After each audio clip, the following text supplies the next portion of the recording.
Halo Sobat Bumi, ketersediaan air bersih merupakan salah satu kebutuhan vital bagi manusia. Seiring dengan meningkatnya pertumbuhan penduduk dan perindustrian, menyebabkan kebutuhan air bersih pun semakin meningkat. Akan tetapi, hal tersebut juga dapat meningkatkan resiko pencemaran air, baik terhadap air sungai maupun air tanah.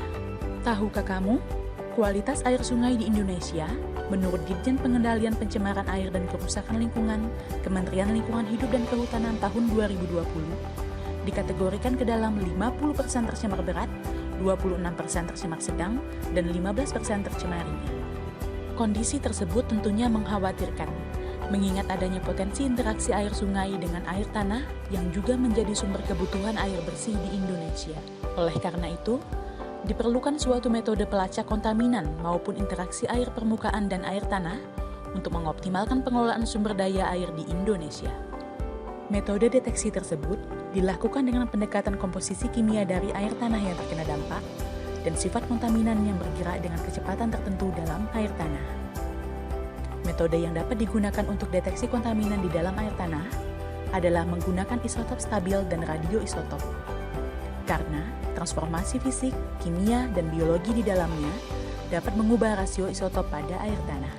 Selain itu, unsur logam tanah jarang atau yang dikenal dengan rare earth elements atau REE dapat digunakan untuk mendeteksi kontaminan yang ditinjau dari anomali konsentrasinya.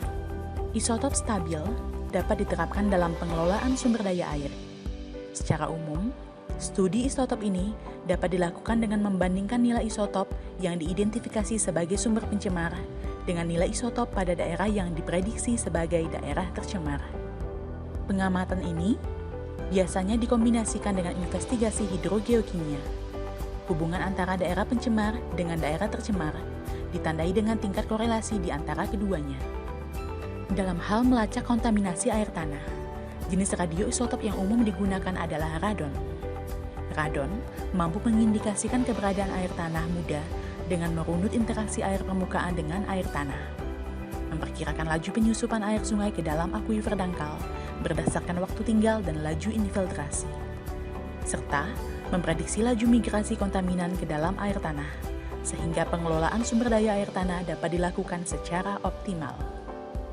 Sementara REE adalah 17 unsur yang keterdapatannya tidak terkonsentrasi atau terdispersi merata di kerak bumi. Peningkatan konsentrasi REE pada suatu wilayah disebabkan oleh dua hal, yaitu geogenik dan antropogenik. Pada sistem air tanah, anomali konsentrasi salah satu atau beberapa unsur REE dapat menjadi indikasi terjadinya kontaminasi.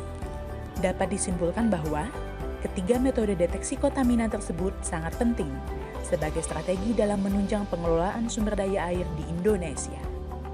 Karena harus kita sadari bahwa air bersih adalah sumber kehidupan utama di bumi yang perlu dipandang dan dijaga sebagai warisan anak cucu kita di masa yang akan datang.